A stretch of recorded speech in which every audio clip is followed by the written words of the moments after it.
Sports fans, kings, queens, and everything in between.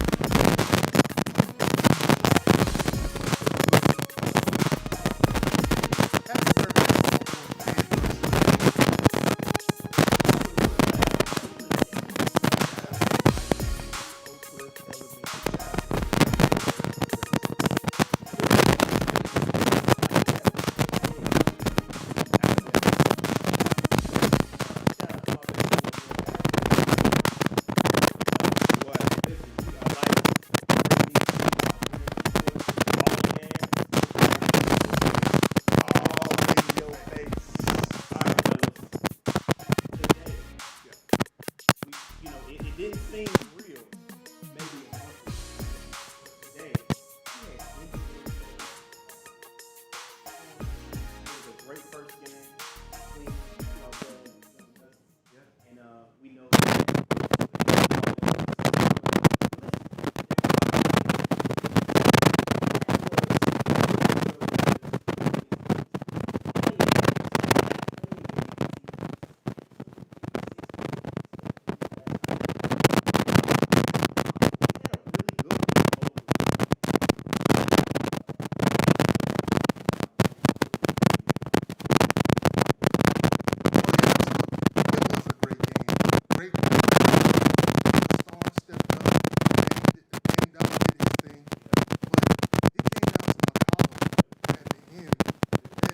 like he put on Dame's jersey and went straight at Morant.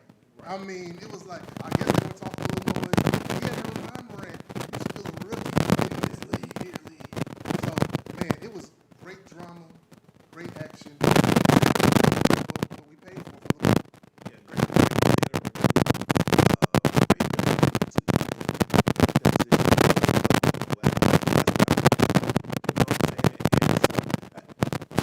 to the Blazers. They won the game.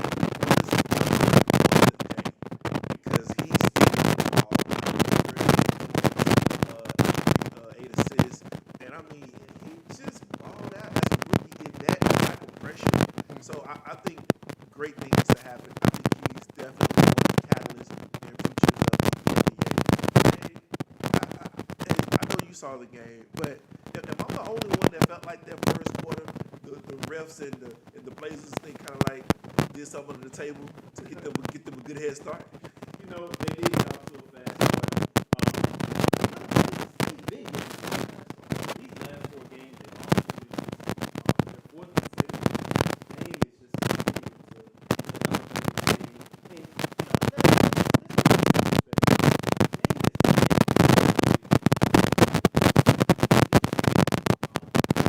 top 10 caliber. And I think Very much so. I think this season he has solidified himself as being one of those top 10 really elite players. But he's got some work to do. Oh, I know you. I got something to say. Okay. Say All what right. you Dame Lillard, who is a player that's led his team to the Western Conference Finals. He is definitely, he's been a first team All NBA. All right. He's definitely a top 10 player in the league.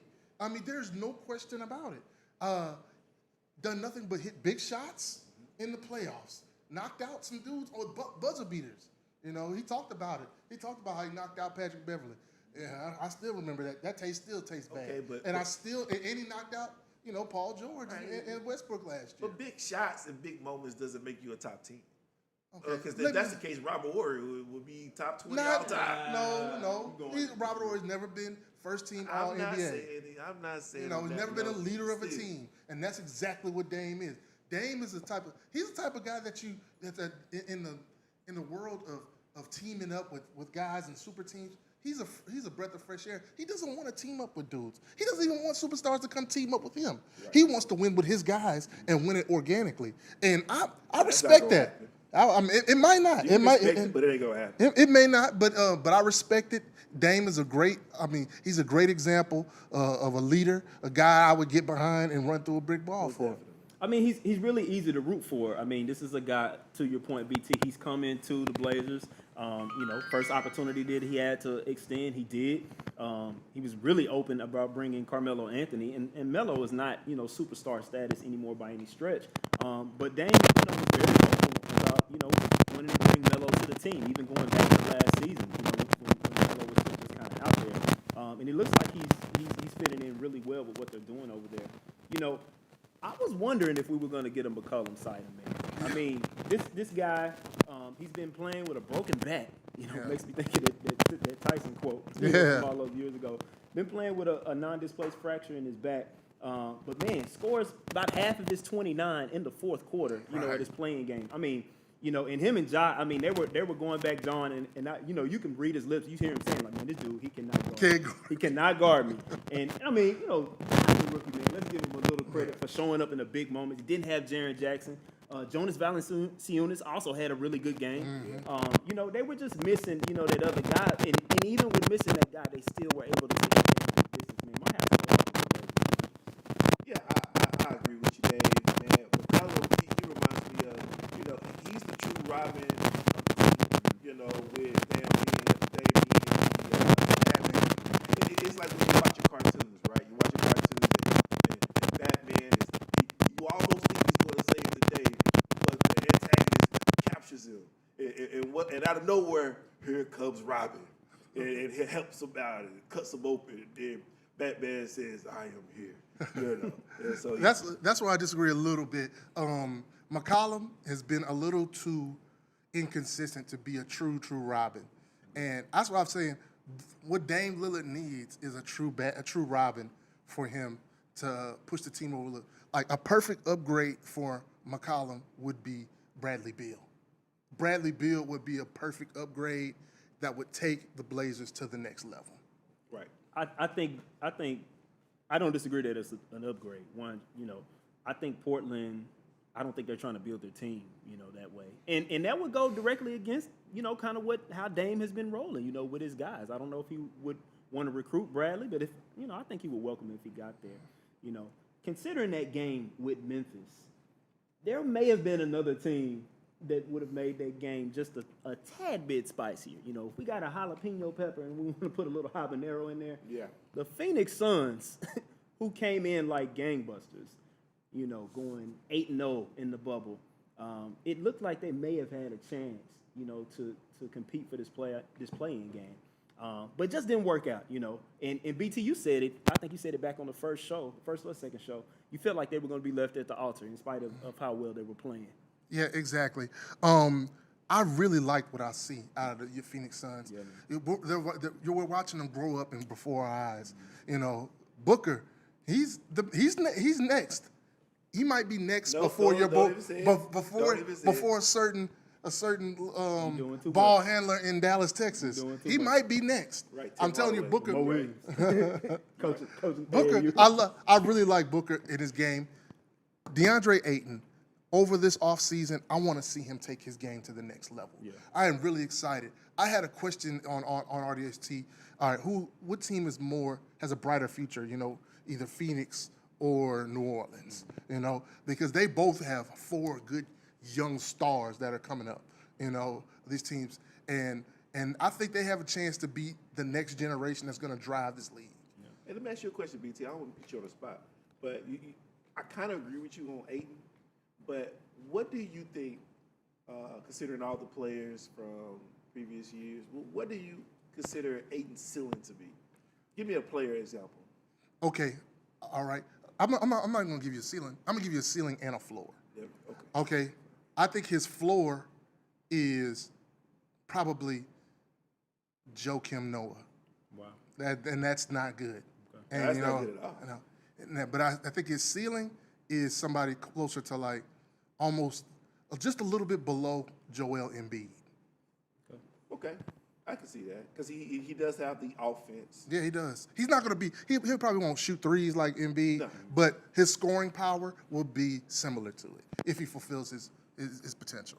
You know, one thing that really intrigues me about the Suns' future, they had a pretty good player, not a pretty good player, their second best player for the first half of the season, Kelly Oubre, has been out with an injury. And this guy is coming back. There was some hope that maybe if they went on a playoff run, they would allow him to come back.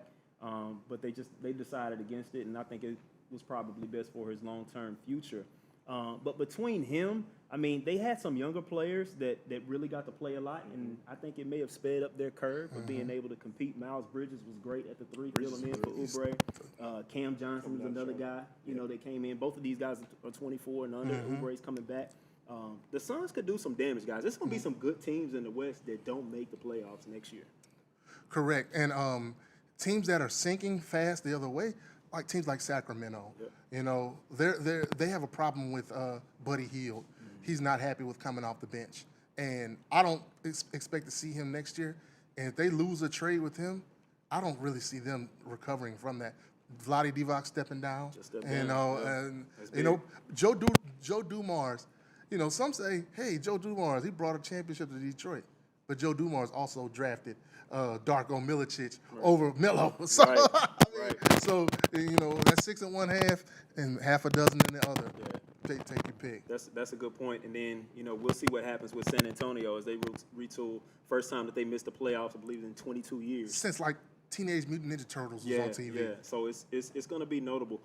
There's another team in Texas that played the Spurs in a few battles.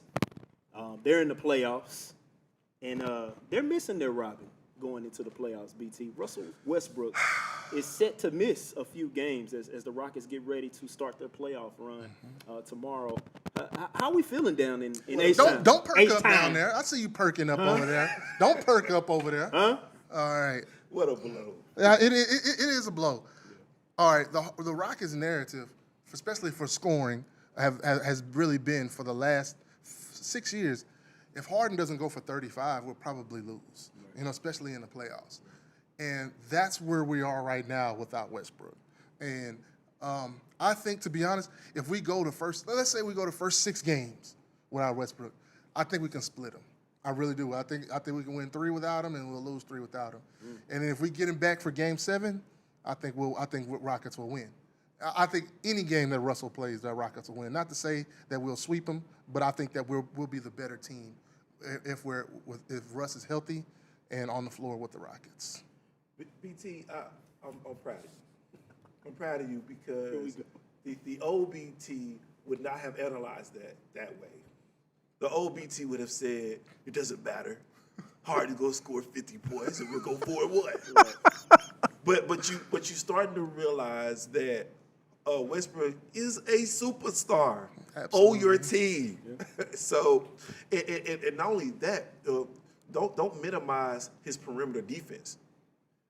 And that to me, when we start talking about our predictions later on, that's what's going to really hurt the Rockets. Do I think they can win without Westbrook?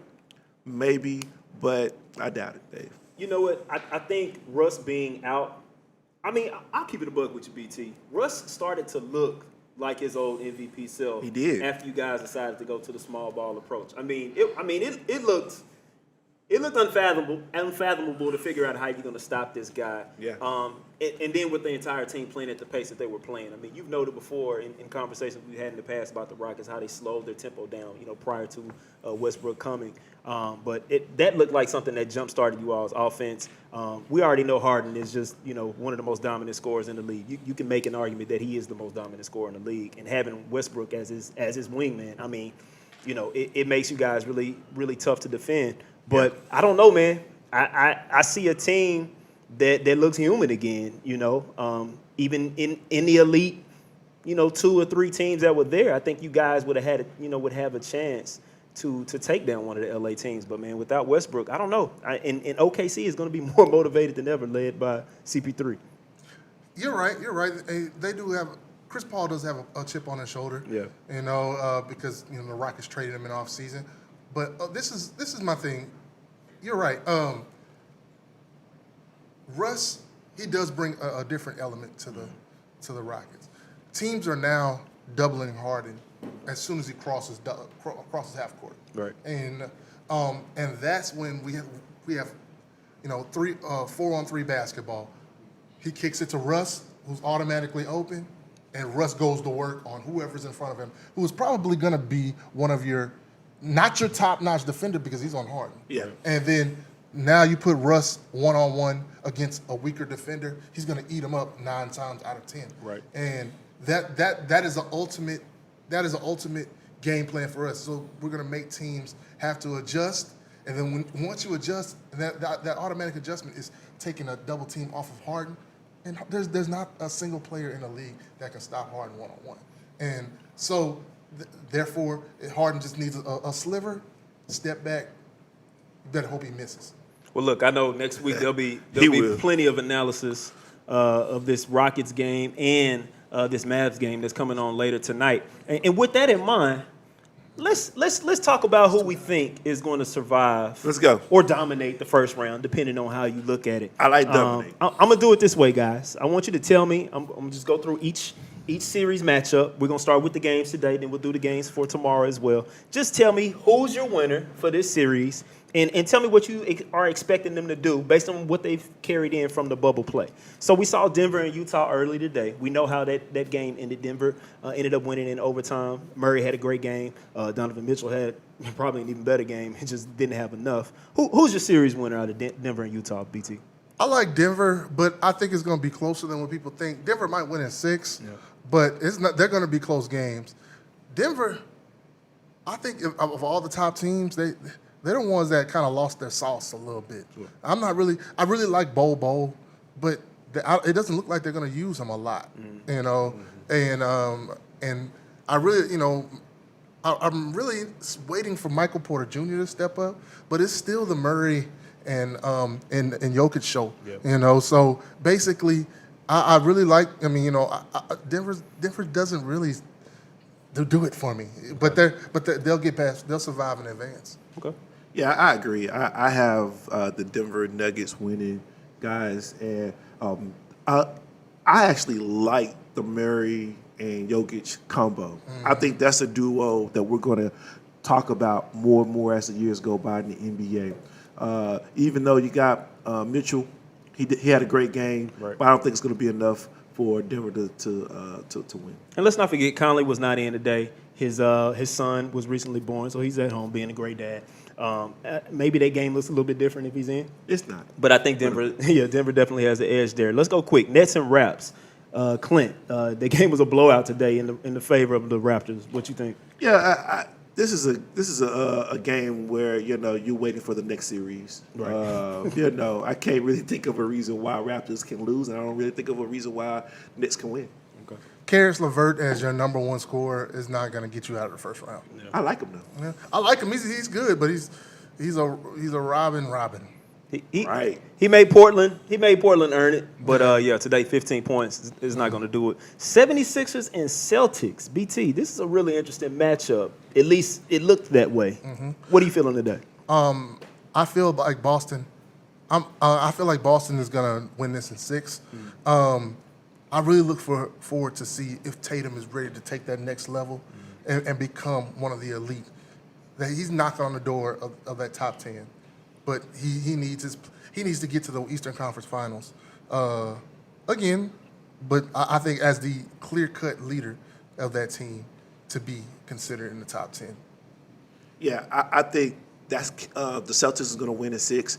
It's Kemba Walker's team. It's his team, and I've always said this, guys. I've said this that if the Celtics can gain continuity and learn how to share their ball, right, they can be a very dangerous team. Right. I think I like the Celtics too. I know I do. The Celtics not having Ben Simmons, that's a big loss. Shake Milton's doing his thing, taking those minutes. But give me the Celtics in 6 for that one. Yeah. And last but not least, Clint. Last but not least today, the Mavs and Clippers. Who you got in that series, Clint?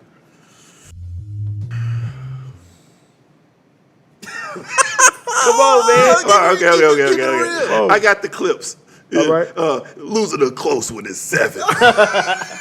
We barely lose. Barely. In overtime. In overtime. Okay. Game 7. Who you got, BT?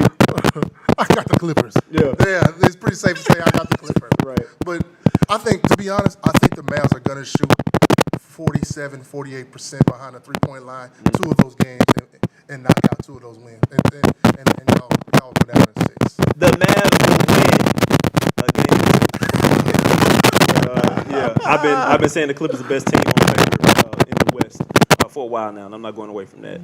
Mavs get the experience they need, this first go around for Luka and KP in the postseason. So let's see how it goes. Clint, Magic. I'm gonna throw it to you, BT. Magic and the Bucks. On paper, this says it's a sweep. Right. There's really no reason. I've been waiting for Aaron Gordon to take that next step. Right. He's that athletic, like remember when Vince Carter, he came, he was just a dunk guy, and then he took his game to the next level after his third season. I've been waiting for Aaron Gordon to do that, and it doesn't look like it's gonna happen. Nah. I don't know, man. I really like him. I like his game. I like his potential, but I just don't see it happening. I got the Bucks winning in the sweep. Bucks in the sweep. What's next? I think the Bucks could be more dominant, but they should win this series easily. Heat and Pacers, guys, lots and lots of drama with Jimmy Butler and T.J. Warren continuing to go at. This is going to be must-see TV. Clint, I agree. who you got? I agree. Speaking of the Heat, this is going to be a heated series. Right. I think this is going to go all the way. I think it's going to go 7 games. Okay. And I think the Heat is going to prevail. And they're being the lower seed, actually. I think Jimmy Butler shows why this is his team. This is why I think his reign begins after D-Wade. Because people are still remembering D-Wade, even though it's his team. But they're going to ease a Wade little bit. County. There you go. As they say. D-Wade. Yeah. This is a BT upset special. Whoa. Not really. Not really.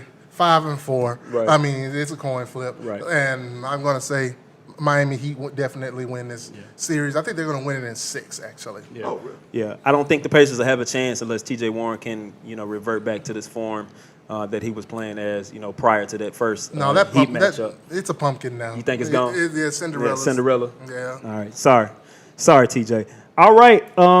This one's pretty spicy, as we say. The Thunder and the Rockets. Official predictions. Oh, man. Clint, I'll let you go first. Oh, please. Oh, please. Thunder and Rockets. Who you got? This is a Clint upset special, and I'm not playing. Rockets lose in 6 games. Wow. Now, let me BT. We're gonna make a drop out of that. Come on. All right, real quick. Look. I love Dave. I love CP3. Okay. And Gidges Alexander. I love that combo. Okay. And without a Westbrook to stop them, I don't see how they stop. I don't see how they not score 25 plus each. Right. On top of, I love Adams, Gallinari, and Noel as bigs against y'all, against Houston Rockets bigs. If it goes 7, They're big. Tyson Chandler, who's not getting any playing time. Exactly. If they go 7, maybe Rockets, but I think they close it out in 6. Okay. Uh-oh. All right. 6 Houston Rockets. And wow. Yeah. I think Russell will be back this weekend, so game 3. So I think that'll be basically the punch that we need to prevail in this series. Sometimes OKC it can be a bad matchup for us, but if we lost 2-1. If we keep Chris Paul out of the paint, that was the big thing. Chris Paul last year. He couldn't get by his guy when he was with the Rockets. And now we play with long. We play that switching defense. If we can keep him out of the paint from doing a lot of damage, I think that we can win the season. We can win the series going away. I'll give the Rockets a chance if Westbrook is back game 3, and y'all better jump on OKC quick. They're going to smell blood in the water up 2-0. I think they'll win the first 2 games. There's no Westbrook. They win the 3rd game. You already know it's a wrap. Yep. All right. Last but not least, the 1-8. This might be one of the best first-round matchups ever, at least what we think. Since what? 2000. Since 2007? Yeah. That wasn't a great matchup. I mean, Golden State took care of the Mavs in the worst way. We're not talking about right there now. Blazers and the Lakers. The Lakers in the 1 seed, having a lot of rest. Blazers coming in, trying to make some noise in the playoffs. One of the biggest upsets. BT, who you got? I got the Lakers. Okay. But let me tell you something. This is going 7. I'm gonna tell you this right now. The Blazers' problem is they don't play a lot of defense, but they can go on offense. But the Lakers, they can score, but they can't go like a lot of offensive teams. And they're going to have some off-shooting nights. And when they have those off-shooting nights, Dame time is going to take over. Wow. And that's going to happen 2 or 3 times. So I expect this to go 7 games. Yeah, BT, even though you said that they cannot go like a lot of the other high-power offensive teams, but they have still one of the better defenses in the league. And I think that's good enough to sustain and kind of pause that momentum that Portland does sometimes with Dame when they get hot. So I definitely got Lakers. Got them in 6, actually. You know what? My heart is telling me that the Blazers take this series, but when you got a dome like mine, you better trust your brain. I think the Lakers are going to take it. Hey, I am not the LeBron. I'm not his biggest fan. I do recognize his place in history. The man has he's done more with less talent, and the Lakers got plenty of talent, even though they're not, at 100%. And I think the Lakers win this one in 7. Clint. Yeah, LeBron's too good to lose in the first round. Yeah. Speaking of LeBron, he been too solid in this bubble. Yeah, he been pretty solid in this bubble. And speaking of silence, you know who has been silent, guys? Who's that? Jerry Jones. Jerry Jones has been silent and actually for 109 days, guys. And finally, he's came out with a presser, the State of the Union, as they like to call it, for the Dallas Cowboys. Man, are y'all excited? Absolutely. You Are know y'all what? excited? You know one of us is. Right. About the Cowboys? No, just about He is too. You're a Oh, Cowboys fan. excited. Everybody's excited. Look, you about got your the blue on with your gray. I see what you did there, man. You came in ready. Good job. But listen, one of the hot topics during the presser for Jerry Jones is, because doing all of this social justice, he was in hiding. Yeah. And so now one of the big people, big faces, big names of the NFL, people want to know what he thinks. Right. And guys, his thing is, what he kept saying, what I got out of it was, we'll show grace. Right. That's what Jerry Jones kept saying. Grace, grace, grace, we'll show grace. What does that mean, guys? Dave? Jerry is always going to leave plenty of room for you to interpret what he's saying. And he does that so that if you interpret him incorrectly, he can say, well, no, I never said that. Right. Or if you're right and it's something that fits, his narrative or makes the Cowboys look better, he'll go with that too. Jerry has some politicians in his pocket. Yeah. we know that's part of the reason why he presented this the way that he did. But honestly, I took from it, I think he knows there's going to be some protests that are going to happen. We know where Jerry stands. He's always, said, you're going to stand 10 toes down on the sideline with your hand over your heart for the flag. I think this will be the year where he just has to let it slide just because of the climate that we're in, and he will be wise to do so, BT. Let me say what David Harris just said Say it. in layman's terms, in his unwhitewashed terms. Okay. Jerry Jones has a bunch of good old boys in his pocket that he doesn't want to make mad. So that's what he said. Okay. And that's what it is. And basically what he said, when he talked about, grace, and he doesn't want to get into social, too much into it, you can tell. Because he doesn't want to make angry those season ticket holders, and he doesn't want to, and none of those corporate sponsors either. Those ones that really don't have, who really don't care too much for social justice. People that kind of live in their own little bubble, and those are the ones that and Jerry he's kind of catering to those people, and he would rather do that than make a statement going forward in social justice. You know what? A lot of people are saying he's sitting on the fence, and I kind of disagree with that a little bit. I think that Jerry Jones is doing the right thing because he's supporting his players, especially his black players who are top of his program.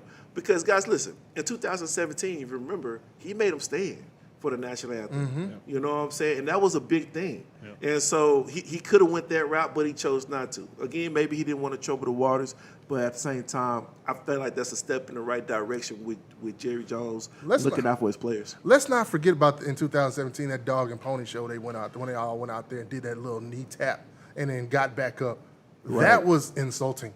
I did not like that at all. Of course you did. I mean, because basically that was Jerry placating the people that sympathize with Colin Kaepernick, and I really did not care for that at all. I would have respected him more if he told people to keep standing. Y'all boys better stand, keep standing, and stay off that knee than do that. And I felt like Dak was one of his strong supporters, 100% of the way. Speaking of Dak, and what did and with Dak backing him up, that afforded him a great long-term contract, didn't it? Right, it definitely. Dak knew what he was doing great job, the entire Dak. time. Oh yeah. Yeah, if you had to bite your tongue, you still didn't get paid. But you know what, guys? Dak actually said something in his presser as well, Dave. He actually talked about. He mentioned something I want to kind of hit on a little bit. Okay. He talked about how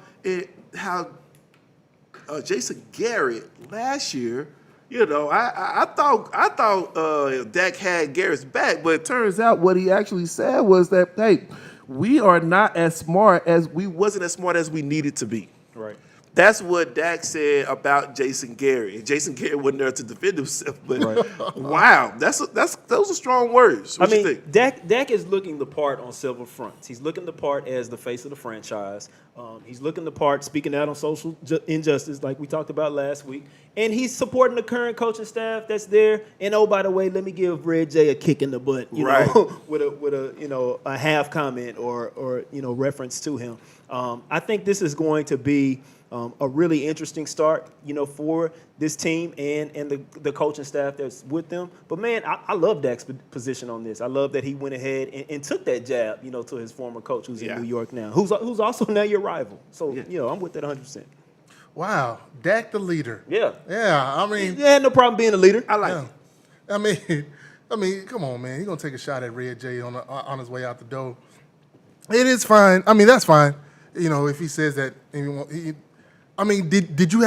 Dak have a better game plan for last year than Red J? I mean, where was the frustration then when y'all was starting off every game, down 21 because the offense can't get in gear?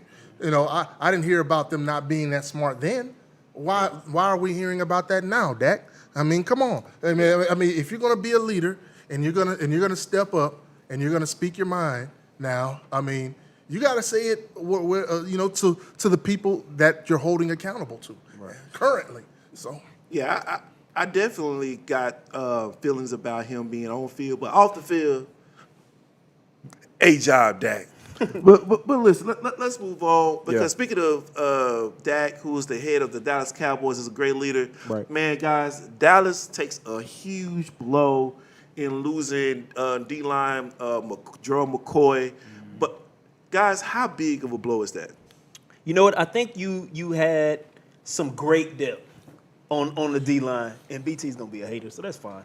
You had some great depth on the D-line with McCoy that was there. I mean, you still have Antoine Woods, who's at that position. Neville Gallimore is still there. On the left D-tackle side, on the right side, you still have Dontarie Poe, who's coming back from injury. So, we'll put that out there.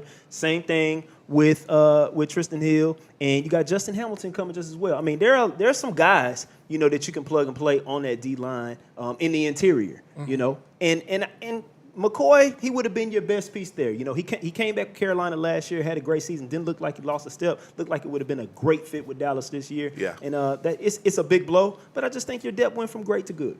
Okay. All right. Now, McCoy. Yeah. McCoy, I saw a picture of him when he did a transformation Thursday. He lost like 20 pounds, looking mean, lean and mean. And I think that's going to be a devastating blow. Now, Dontarie Poe is a good defensive tackle. Yeah. The rest of your defensive line, they're Jags. And I'm not meaning Jacksonville Jaguars. Jags as in just the guys. Okay. And then this is going to be the key. This is where I think where the Cowboys are going to struggle. That you no longer have Mr. Rod Marinelli, who got the every best drop of juice out of every guy, made every guy an overachiever on that defensive line. King of bend but don't break. Yeah, king of bend, but he got the best out of his guys. You don't have that anymore, and you got a new defensive coordinator now, and who knows? Maybe he'll do a better job than Marinelli, but I doubt it. I doubt it because Marinelli has a track record for 2 decades. So that's where you're really going to struggle. You got Poe, who's who's a two-down tackle, excuse me, and he's not. I mean, he's going to be able. Is he going to stop the run on first and second? Yes, but what else do you have? But who else do you feel confident in after that with him? Yeah, Dave and BT. Listen, McCoy is going to hurt us. I actually remember seeing him on Hard Knocks with Tampa Bay, and an impressive monster. Barely missed any snaps, so it's hard to see him go down. But as we talk about Hard Knocks, guys, listen. Did you guys get a chance to catch the first episode? Yeah. And to specifically talk about Coach Lynn from the Chargers, he was so impressive on what's happening right now as they prepare during this pandemic for football. And I remember he got online with Zoom with all of his players. I'm seeing Keenan Allen on there, and they're just talking about, hey, Coach, good to see you. Everybody talking, and Coach came out and said, listen, I know you're scared. I'm not gonna guarantee you might not get COVID. But guess what? I got it, and I'm still here. And I mean, if that doesn't get your engines going as a football season for this type of season, man, listen, that's something special. Yeah. He definitely laid down the gauntlet, didn't he? I mean, he was like, look, I'm here and I got it. Right. And he said, not only he said, yeah, we're gonna do everything off the field to be careful, but when it's time to get on the field, we're gonna go out there and kick some ass. Right. I was like, whoa! Man, I was like, man, where's my Charger jersey at? Right. I was like, man, I mean, that type of stuff you want to hear if you're a player playing for a coach that's gonna be, that's gonna be leading your team. So basically, man, A1 to Anthony Lynn, who's a guy I've liked from the start, and this only reinforced it for me. Yeah, I think the way it was introduced to sort of let people know, that he had and let his team at it. I mean, great job, HBO. The way they set that up. I was definitely fired up for him. I actually thought I would have been more interested to see the Rams coverage in Hard Knocks, and I mean San Diego. Here we go. The Chargers in LA, they had just an even more compelling storyline, with the coach, being diagnosed with COVID. So, shout out to the Hard Knocks. It was. I enjoyed the first season, first show. Ready for tomorrow too. Exactly, Dave. Yeah. And this is BT. This ain't nothing but got me excited about the NFL season. Great, man. I'm glad because right now we're about to start. We're gonna pick up where we left off last week. Where we with the AFC and NFC West last week. The West last week. And now we're going to break down the North. North side. AFC and the North. side, AFC and NFC. The North side. Yeah, North side, NFC. Yeah. And these aren't my favorite divisions, but it's some interesting little tidbits out of them. Man, and we're going to start in the AFC. Okay. And we're going to start with the defending champions of the AFC North, the Baltimore Ravens, 14-2 last season. Yeah. Clint, tell me, what do the Ravens need to do to win the division again and go on to prominence to the next level? Listen, BT, I say it all the time. I'm gonna let you know, America, you are only as good as your quarterback. Right. And listen, they have a great quarterback.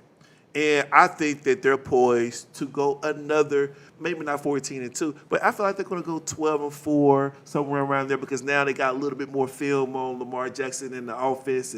But I don't think it's going to stop them with Mark Ingram and company. I love Mark Andrews as a tight end. Yeah. He's very underrated. Yeah. And I think they're going to be in that same spot they was in last year, Dave. Look, I think that there is one clear way that the Ravens can continue being as dominant. And if they want to be even better than they were last year, y'all better sign Dez, who was on his way to Baltimore before a workout. This may be the first time I ever have a second team in the NFL. I might get a Dez Ravens jersey if he's signed. But no, man, Lamar Jackson is just a one-of-a-kind talent, man. And I think if he keeps that up there, Dez on the other side of Hollywood Brown, I think it's magic waiting to happen, man. Yeah, I don't see the Ravens going 14-2 again next year, like Clint said. Sure. And because basically because Ben Roethlisberger will be back. Mm-hmm. I think the Browns will figure out a little bit and be a little bit better. Right. So therefore they can't go 14-2 again.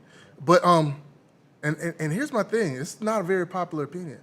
I don't think Lamar Jackson's going to have that season that he had this year. You know what I'm saying? I don't. I think he's going to have to start. He's going to have to run less and pass more. and I think he's going to have some more growing pains in the passing game. And I like Lamar Jackson. I really do. I really like her. I love him. But I don't see him repeating an MVP performance again. You know, there'll be more tape, of course. There'll be more better teams. The division will be a little bit better, and then that's the long and short of it. He won't be as good. And in the words of LaClent Sowells, you're only as good as your quarterback. You're only as good. Tennessee laid the blueprint, to slow him down. Yeah, they sure did. They sure did. They sure did. Yeah. Okay, moving right along to the second place team in the AFC North last year, where the Pittsburgh Steelers went 8-8. Most of that, the obvious big difference is, Ben Roethlisberger missed pretty much all last season last year, right. and he'll be back this year. Yeah, man. And Dave, I'm gonna start with you. Yeah, man. Let me hear about what do the Steelers need to do to win that division. Look, man, Big Ben has slimmed down. He looked good in his first practice. If you guys caught any of the, I won't call them highlights, but whatever coverage that they provided. Something else that's kind of gone under the radar is Juju Smith-Schuster. Juju on that beat, Smith-Schuster, as I like to call him. He's in a contract year, and they're already trying to drum up the narrative that, he may be a distraction because he hasn't gotten his extension over the offseason. But he's come out, and he said he's ready to play ball. We know he's a different receiver with being back there, man. I think, the Steelers can be just as good as they were, prior to. Obviously having Antonio Brown in that team with Juju, that would help some. But I think Juju is just a better guy with being back there. If Ben is healthy, man, I don't know if they're ready to take over the Ravens, but they got to have a dominant performance. Ben is going to have a big year for them to win that division. Juju on this. Juju on that. What? Juju on that. Juju on that. Juju on that. Now slide. Something my kids be doing. I don't know. You going to do the whole dance? You going to tell us how they going to win the division? Right. Or no? But listen, Juju, I think he's going to be back. I'm definitely going to be thinking about him in fantasy. But listen, I got 3 letters for you. B, B, B. And I do not mean the Big Baller business, Brand? Better Business Bureau either. Big Ben back. And I think that by him being back, I don't necessarily think, guys, that it's going to make a big difference in the division because I think he's, on the downside of his prime. But I think they at least have a chance to, because they do have talent. Sure. And so I think they definitely can make a wild card in the AFC. All right. Big Ben is coming back from Tommy John surgery. I'm a baseball guy. I know what that is. Yep. And, it's far more devastating for a pitcher than it is for a quarterback because a quarterback does not throw the ball nearly as much as a pitcher does. But it's going to be a challenge for him. He's going to have to learn how to throw the ball a little bit differently. Right. Now, I don't think he's going to be out there putting the ball like Phillip Rivers, but he's not going to be slanging that ball like he was, his second, third year in the league.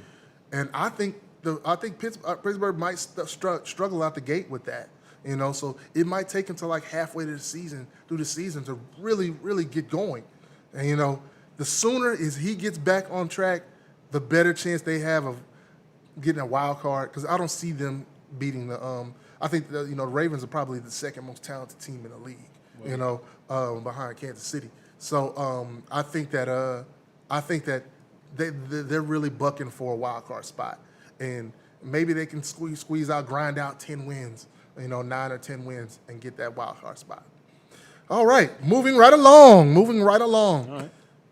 Everybody's favorite team from last year, everybody's sexy pick from last year, the Cleveland Browns. Only a few. The Cleveland Browns, they have a new coach in place now, and they've basically moved a few parts around, and it's all about their quarterback, Baker Mayfield. Clint, tell me, what do the Cleveland Browns need to do to, contend for the AFC North? I think they already done it, BT. I think that they added right tackle Jack Conklin, who actually helped out the Tennessee Titans a lot last year. Right. And so giving Mayfield that time needed because we're not running around to find those beastly weapons like Odell. So I think that's a start. And I think that can necessarily get the momentum. Will they win the division? No. Will they win a wild card? I doubt it. But I think they can definitely have more success than they did last year, Dave. You know what? They had a defense that was not bad. They were actually a little bit better than average. I think if they would have to continue, Myles Garrett, we know that he's there. He's got his new money. He's happy. I think we sometimes forget that Nick Chubb was a huge part of their offense last year. So much talk about Derrick Henry, and Chubb's right there. He's overrated in fantasy, though. He's a little overrated in fantasy, and but just talking about his productivity, it's going to come down to Baker, getting out of what may have been the sophomore slump last year. Did too many Hulu commercials. We haven't heard his name at all this offseason. More commercials than wins. Maybe he's ready to take right. Maybe he's ready to take the next step. I think it would take a big year from him. Man, the Browns are the enigma of the league. The enigma, if I can say that, of the league. They have a bunch of talent. Right. They just can't necessarily get it all together to produce wins. The key is, I would think, is it's going to be a little different. Jarvis Landry. Okay, Jarvis Landry should lead this team in catches, yards, and touchdowns because of so much attention that Odell Beckham Jr. is going to get. Okay. And Jarvis Landry one-on-one is not coverable. He really isn't. He's very underrated. He's sneaky fast, great hands, and runs great routes. So if they can, Nick Chubb, he can live up to his fantasy rating. Man, I mean, goodness gracious. And basically, if he plays well, Jarvis Landry have a big year, and then Odell Beckham do his thing, then we're gonna see the Browns really make some noise there in that AFC North. But Baker Mayfield, I'm watching you. I'm still not sold on you, Baker. I'm really not. It's time for you to step up. Step up. Okay. Now now bringing in the basement. Come on. The 2-14. Do we have to talk? Yeah, Bengals? yeah, absolutely. The Cincinnati Bengals. Right. Had the number 1 pick, and they drafted Cool Joe Burrow. Cool Joe Burrow, Heisman Trophy winner, national champion out of LSU. All right, Dave. Yeah. Kick it off. What do the Bengals need to do to be in contention in the AFC North? We talked about some teams that need to do a lot of prayer when we talked about the West last week. And this is one of those teams that also needs to do a lot of prayer. I need to get in your prayer closet right now and start praying that you'll win the division. I think we just want Burrow to be the rookie of the year. I think we want A.J. Green to either be traded or just not be a distraction. He got injured today in practice. Yes. Here we go again. And then, guys, Joe Mixon, a lot of hype about this guy coming out of OU. I think he's been okay. He got nicked up a lot these last 2 years. I think he would have to take the next step. I mean, he would have to be like, leading the league in rushing, for Cincinnati to have an opportunity. Their defense is terrible. I don't know what they're going to do on defense. Yeah, BT, to answer your question, I don't think they can be in contention. But I will say this. I feel like if you're a Bengals fan, you got to be excited about Joe Burrow, right? I mean, he's one of the top premier players that's came out the draft in a long time. And so you got to be excited. You got to be excited to even watch the games to see his progressions. But I don't think they have a chance, like they said, outside of prayer. Since junior high school, I've been watching college football very strong. And I evaluate guys based on one thing coming out of college. Like, I don't trust you if you only had one good year in college. And if you only had one good year, I wouldn't want to mess with you. But a Heisman year, though? I've seen The dudes best like, year you can have and win a national championship. I've seen going back to guys like Set Rashawn records. Salam and Troy Davis and Curtis Enos. I've seen it too many times. I've seen it even in quarterbacks, the Tim Couches, all these guys. Another LSU quarterback, your boy Jamarcus. Yeah, Jamarcus Russell. All these guys, I've seen them. I've seen these guys have one good year in college and then come to the NFL and be a major disappointment. And the Bengals have drafted like 4 of them. Yeah. Guys. I mean, they drafted guys like Akili Smith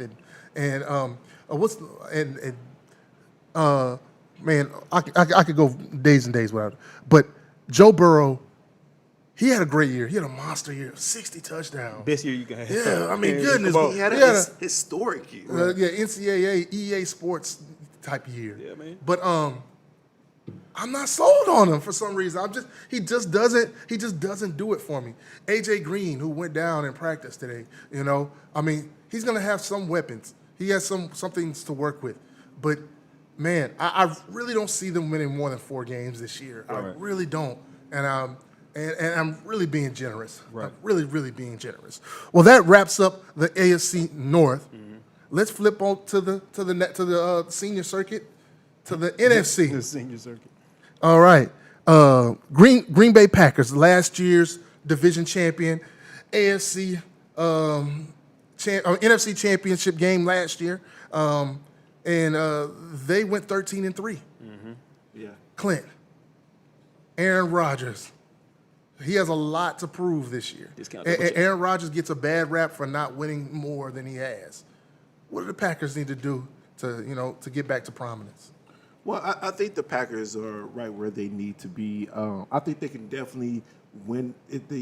It's like almost by default, right? The conference is winnable by default, and the Packers, they added, they needed more protection, so they added Wagner, the right tackle. They also added a weapon piece, Funches, Devin Funches, and so I think they're right where they need to be. Are they going to go 13-3? Maybe not. But I do think that by default, remember I keep saying that, they're going to win the division. Yeah, they just need Aaron Rodgers to finish the season. They're going to win the division again. Minnesota, Chicago, Detroit. There's not anything about either one of those teams that makes me think they're going to stop Green Bay from doing it. It would have been nice if Green Bay would have honored the request of their franchise quarterback to maybe draft a new receiver instead of drafting his maybe soon-to-be replacement maybe a year or two from now. But, yeah, they just need to have relative good health, and I think they'll win that division. Right. To what you were saying, they drafted Jordan Love in the first round, quarterback. Gotta love it. But if you're Aaron Rodgers, he said that he wouldn't got a drink after that. After he saw that, right. But if you're Aaron Rodgers, you shouldn't be so shocked because that's exactly what happened to you. The Packers. Full circle. Yeah, you're right, man. Talk about deja vu all over again. Right. If I could quote Yogi Bear, but what I'm saying is that. The NFL stands for not for long. Yeah. And I don't care how great you are. Dudes like Joe Montana got traded. You know what I'm saying? Tom Brady was not re-signed by the New England Patriots. The Green Bay Packers, but they're stacked. They still, you want to give them, you wanted to draft a wide receiver for them, but they still got. They won 13 games. They got 13 games. You got weapons. Yeah. On offense. The defense. I'm okay with their defense. Right. I think that Green Bay is going to be just fine, and I think they're going to be the favorite coming out of the NFC North. Most definitely.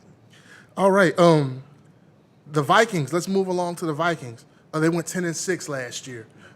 Dave. Yep. What do you think about the Vikings' chances? You know what? They got a lot of household names coming back, minus Stephon Diggs. I think the Vikings are good enough to play for the wild card next year. Maybe, I don't know, Kirk Cousins decides he wants to have an MVP year. He's always been that guy that's got the big arm. He's okay with his accuracy, but just never been that kind of game-changing quarterback. He played decent last year.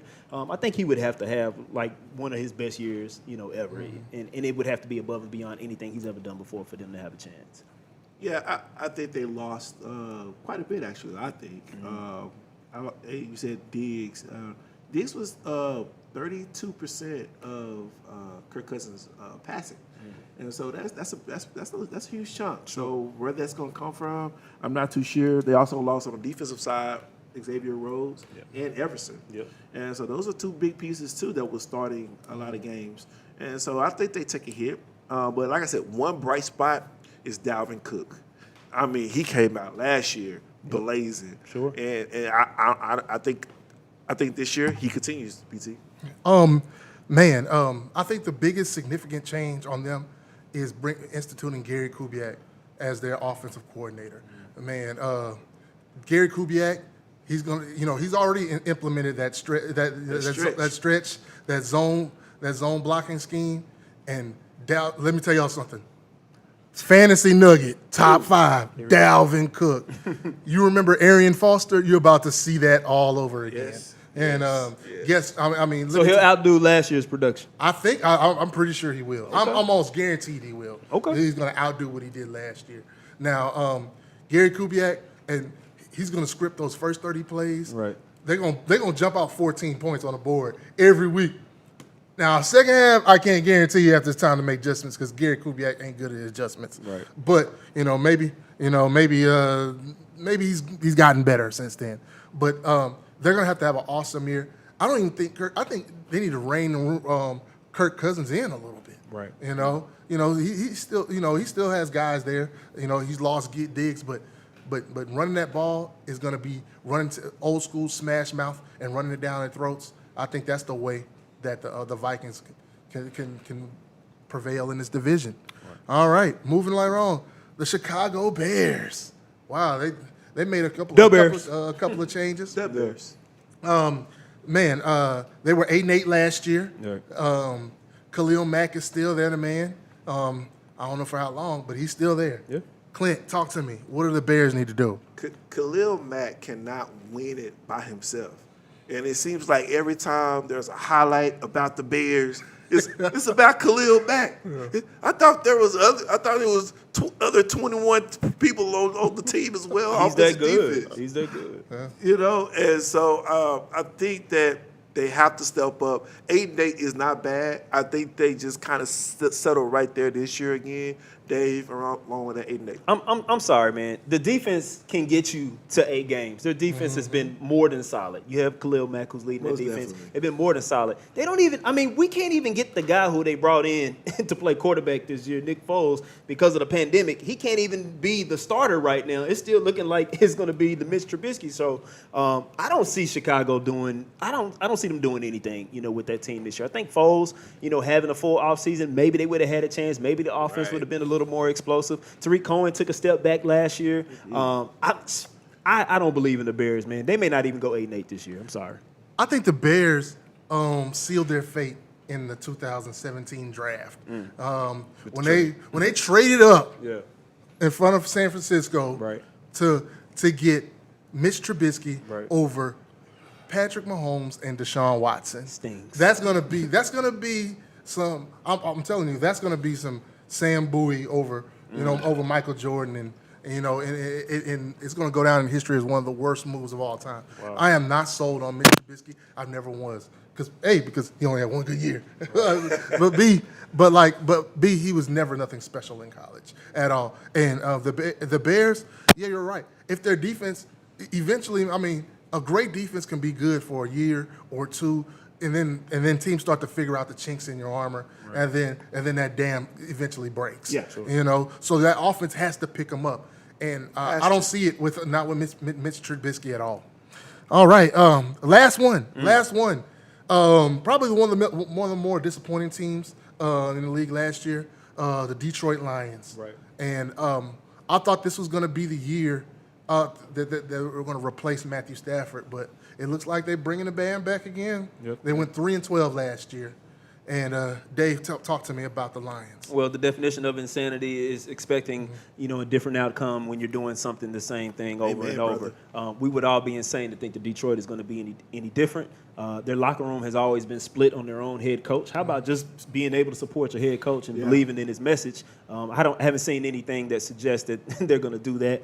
Matt Stafford has always been a guy, he can throw and get you some touchdowns. The offense is kind of so-so. We've always wanted them, to try to replace Barry Sanders, maybe not with the same type of generational back, but just a back that's let's just say that they're good, better than average. I don't see Detroit being able to do that, and that's where I stand on the Lions. Yeah, Dave, you would think somebody from the Belichick tree would come in and get you better than 3 and whatever they win. Right. Bet more than 3 games, but they're a team that's looking and needing a full overhaul. Right. BT, and so I think they go maybe 4-12.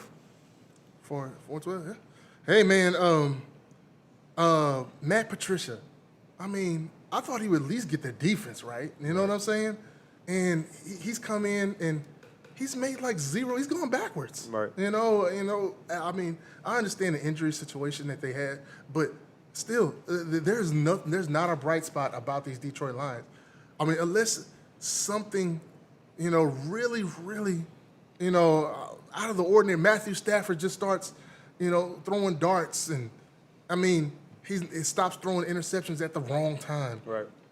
I don't really see them winning more than 5 or 6 games. Right. Well, everybody, that wraps up the NFL preview for this week.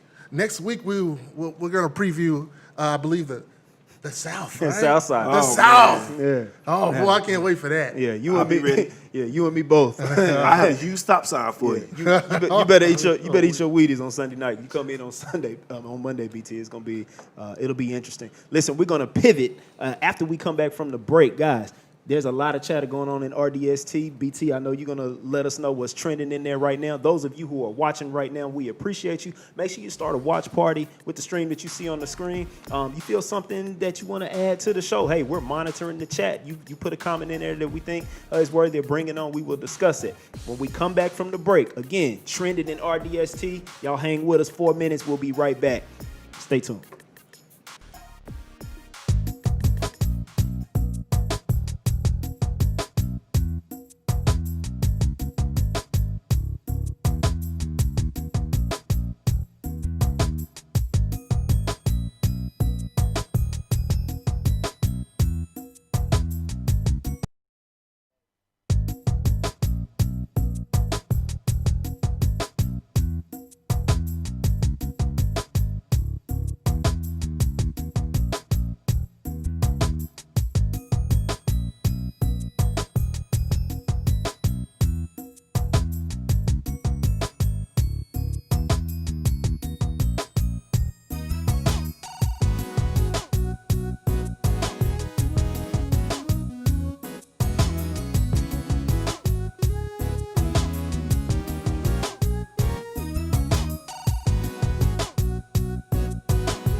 Welcome back to the Real Deal Sports Talk Show, brought to you live from the Bobbisox Lounge right here in DeSoto, Texas. Listen, we appreciate you all hanging with us all night long. Continue to follow, like, share, subscribe. Start a stream with the start a watch party with the stream that you see on the screen. And make sure somebody knows. Tell somebody about us. We appreciate you guys hanging with us. Listen, in our private group, the Real Deal Sports Talk group, BT, what's trending in there? What are people talking about? What are we talking about? Yeah. What's trending in RDST? What's trending? In RDST, man. A lot of stuff going on. Everybody been talking about, the big news today has been Gerald McCoy. But stuff has been coming through for the last week or so. Another huge topic today brought to us by a great contributor of the group, Jason J-Dub Walker. What up, Hey, man? what up, J-Dub, what's what up, up, man? J-Dub? Man, Jason, let me tell you something about Jason. He's a great follow on Twitter and Facebook. In the mind of J-Dub, I think that's his Twitter. But he posted Adam Schefter's tweet about the Washington franchise. The Washington football team appointed Jason Wright as the team's president in a historic hire today. Wright will be responsible for leading the organization's business divisions, including operations, finance, sales, marketing, and Wright becomes the first black president of an NFL team. Man, it only took 100 years. Man, I mean, wow. That's Jason Wright. He used to play in the league. He was a running back in the league, played for like 3 or 4 teams. Right. And him in the climate of what's going on today in social media and with the NFL being, basically, 80% black. Right. We need to see some more black folks up top. Clint, what you think? Somebody told Washington to get somebody on their board that got some sense. Because in a long time, they finally did something that made sense. Right. This is great. This is great. This is the first step to righting a wrong for so many things that Washington has done that's been below them. I think this is a good step in the right direction, Dave. Let's be clear. They have plenty that they still need to work on, but I've been highly critical of the Washington franchise, and I'm glad to hear some good news coming out of Washington. And shout out to President Wright. President Wright. Up in Washington, man. I hope he does a good job up there. Was that a double shout out? I mean, President Wright. Didn't Prairie View have a president named President Wright? You understand. Shout out to Panther Nation. But yeah, man, I'm glad Washington is doing something good with the off season as the season approaches. All right, moving right along and trending in the RDST. Shout out to Dwayne Boyd. Dwayne, what's up? Going on, man? What's up, man? Now, Dwayne posted, did the Pelicans really do Alvin Gentry wrong? He said they really did him wrong. Alvin Gentry got fired, recently, and, after the team finished up in the bubble, and really didn't make a lot of noise or any headway. Dave, talk to me. Did Alvin Gentry deserve to get fired? On the surface, it looks like he was done wrong, but they just got their GM, in Adrian Griffin. They came in there, and I'm really just, he obviously wanted his own coach. I wish Gentry would have been given a little more leash. I mean, the Pelicans had so many things going against them this year. Zion played 24 games. Lots of turnovers with their roster coming from last season into this season, even with the trade. I don't think it was done wrong, but man, he's in the wrong place at the wrong time. Yeah, I would have liked to see Gentry lead a Zion team who plays, 82 games. Right. And so unfortunately, that's just not how it works in sports. Yeah. So it happens. You get fired, and you're gonna find another job, no doubt. Yeah. Doesn't it seem like every time a team acquires a franchise trading generation changing player, they fire the coach after the first year or first or second year? You remember Paul Silas in Cleveland, Doug Collins in Chicago, Dale Harris in LA, It seems like that first coach never clicks with the superstar.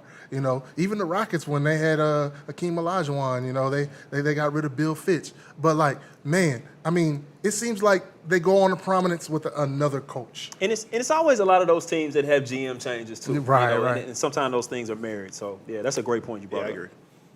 All right, moving Moving right along. Shout out to Micah Vincent. Micah, Micah. What's up, what's Micah? going on, man? Shout out, Micah. All right, now the Lakers they plan to wear their black Mamba jerseys in honor with Kobe Bryant. Nice. If they advance past the first round, that's a little weird. And then Micah said that I see what the Lakers are doing here, but why after the first down? Either wear it the whole playoffs or just for the finals. I mean, so if there are, well, my question is, Clint, is that why aren't they wearing them in the first round?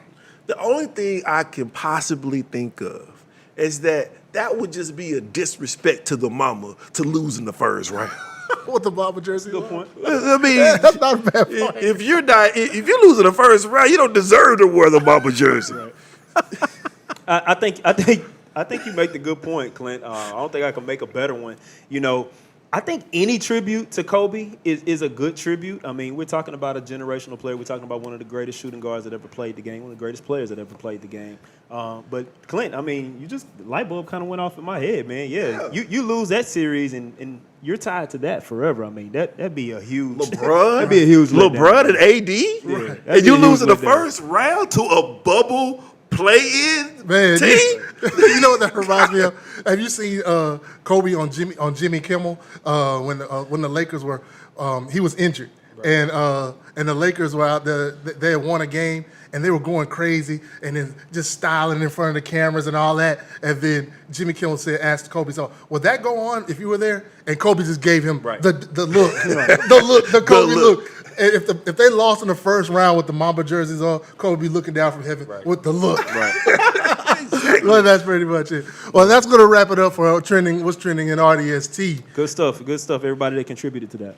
Man, BT, listen, you lit a fire, bro, because Kobe's looking down right now wondering what's going to happen. If they lose in the first round, but listen, I tell you something else. It's time for 2-minute warning with the ladies. Shout out to everybody who's been supporting our show, this segment. We just want all the women to feel loved and come in because you guys have your own perspective. You know just as much as we do. So listen, we actually here, we have a friend that's joining us on today. Her name is Sid. What's up, Sid? What's up? How's it going? It's going good. How are you? Doing pretty well, Listen, what do you have for us today on the 2-minute warning? Okay, so speaking of the Lakers, you guys segue me in. Right. Let's talk about the matchup between the Lakers and the Blazers, but let's talk about it from how Damian Lillard's going to play. What can we expect from him? So we know that he's the Bubbles MVP. He dropped 60 piece, hit buzzer beaters, basically put his team on his back and drug them into the playoffs. But when it's time to show up against a superstar-studded team, Damian kind of slips away. So, for example, last year, as y'all mentioned earlier, in the Western Conference Finals against the Warriors, with no KD, he produced only 22 points, less than his 30 points average he was producing. And not only that, his team got swept in that series. I'm talking about the broom was out, and it was sweeping on out. So, what can we expect from Damian Lillard in this series, which starts tomorrow? Listen, we kind of hit on it a little bit, but let's dive deeper into this. I think Damian Lillard is a special player. BT, I totally disagree. If I had my stop sign, which I have it next week, I would have held it up there. Top 10, BT? Top 10 player? Nah, man. There's a guy in Dallas who I think got that spot locked up as the number 10. But we ain't going to talk about that right now. But, guys, listen. I think Damian Lillard is coming in hot.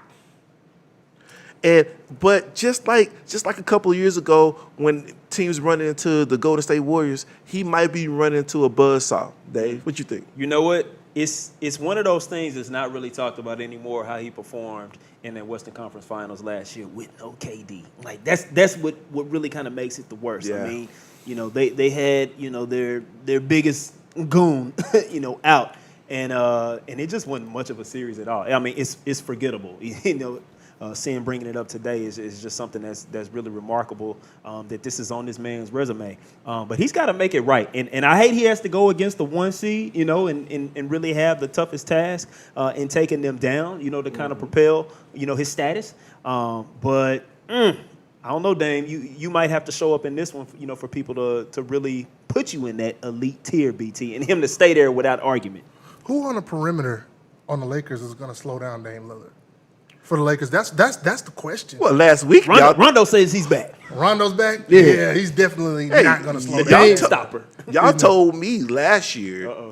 Last week, y'all told me that when it's time, LeBron will clamp down on the ball handler, whoever has it. Maybe in the fourth quarter, with 3 minutes left, I can see LeBron doing that.